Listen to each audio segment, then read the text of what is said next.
Kenya has borrowed close to 4 trillion shillings in the last 3 years and 2 months.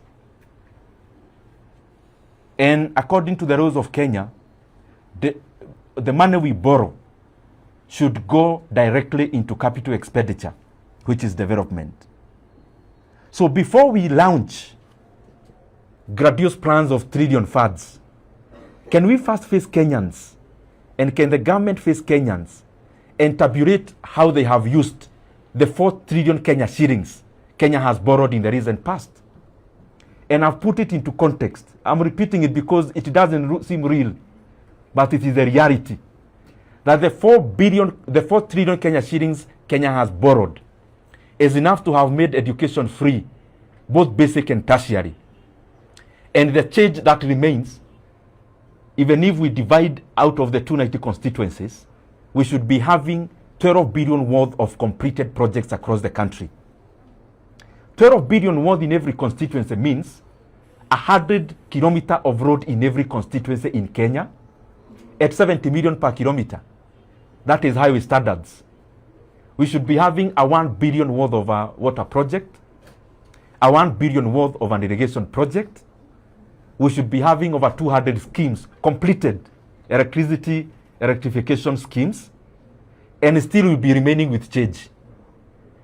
If we can't explain to Kenyans the money that has already passed through the government hands where it has gone, what is the business then of coming to again sell grandiose plans of trillions of shillings when we can't account for what we have already received, and especially through borrowing alone? And lastly, out of the close to 4 trillion Kenya shillings we have borrowed, everything that Kenyans are seeing is not part of that money. Every ongoing road project in Kenya, especially completion of the road projects that are ongoing, that's a separate loan called securitization, which is illegal. When you see stadiums being constructed in Kenya, that is also not part of this 4 trillion. That's another borrowing called Talanta Board.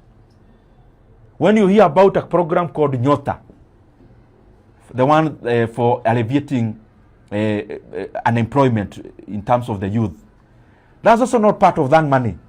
That's money we are receiving from World Bank. So Kenyans deserve to know, before you tell us about trillion funds that you want to launch, can we first account for the 4 trillion Kenya shillings the country has borrowed in the recent past? Very lastly, it is important for us to be data-driven as leaders. You know, we keep saying that 10,000 kilometers of roads were constructed from 2013 to 2012 in Kenya. That is incorrect. And I would challenge the government to actually tabulate the roads that we keep hearing of 10,000 kilometers of road. Because I know, and I have the data, it is less than a third of that. And I also want to put it very clearly. And anyone with a conflicting facts can table them. I have said that, and I have stated that we have borrowed close to 4 trillion Kenya shillings. But if you fast check, you do fact finding, how many kilometers of road has Kenya built from 2022 to date? And especially from newly signed contracts. Newly signed. It is less than 1,200 kilometers across the country. It is less than 1,200 kilometers of tarmac road we have built from 2012 to today out of newly signed contracts. So, my challenge is accountability.